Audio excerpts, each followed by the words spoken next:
çık.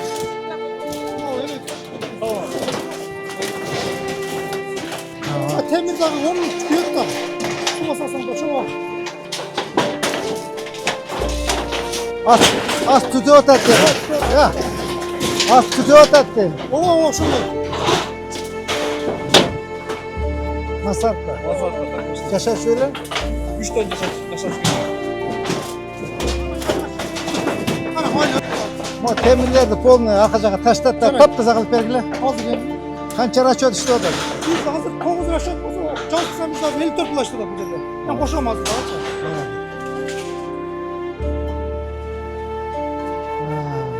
Bir yaka bulmuş, bir yaka bunalarda apasını kaldı karaçı.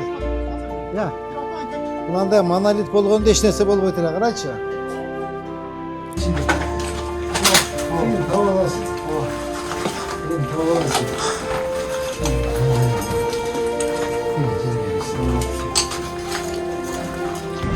Mağa hurmatlı prezidentimiz Sadı Nurkojoviç tavşırmanı berdi. Oşol yerde jeke özün közömönüңө al, özün kontrolga al. Толук ошол үйдүн күйүп кеткен чатырын, күйүп кеткен үйлөрдүн бардыгын жеке көзөмөлүңө алып бүтүр деп тапшырманы мага берди. Рахмат. Кыжылат болбогула. Мен азыр эртең 13 айга чейин чыгып түштүм.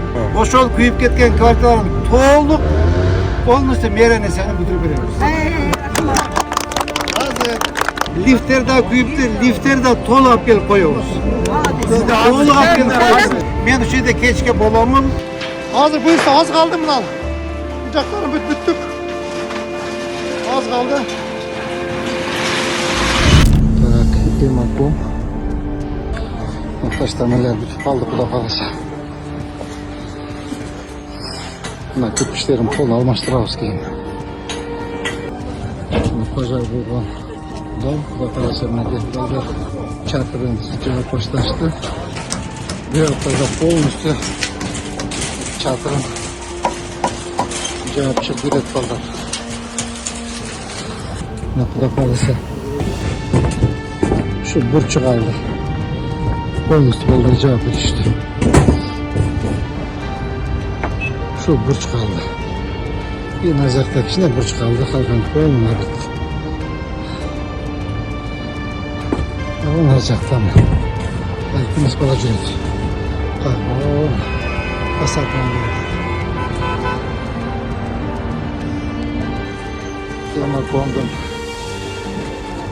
Pazar bulmalıyız. Ağzımda tümüklerim kesildi. Onun üstüne azıcık da fazla pena koyuladı. Ballar zagodovka kılışırlar. Polностью penasını koyup ilk günde değer korktu. Tak, bu жаңы лифти biz alıp verdik meriya. Жаңы lifti meriya biz alıp verdik.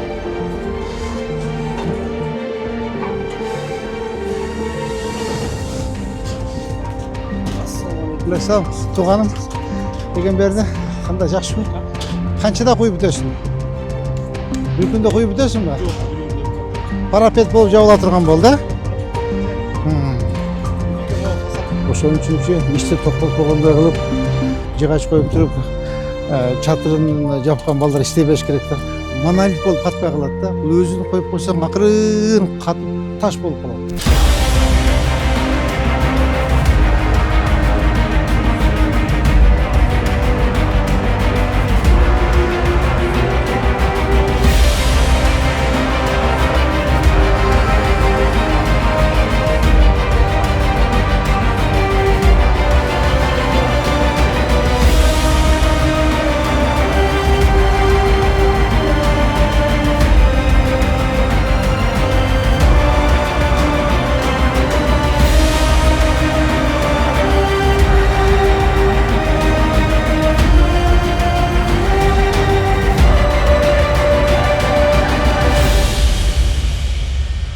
Ошол күйүп кеткен квартиранын толук полностью мээренесени бүтүрүп беребиз.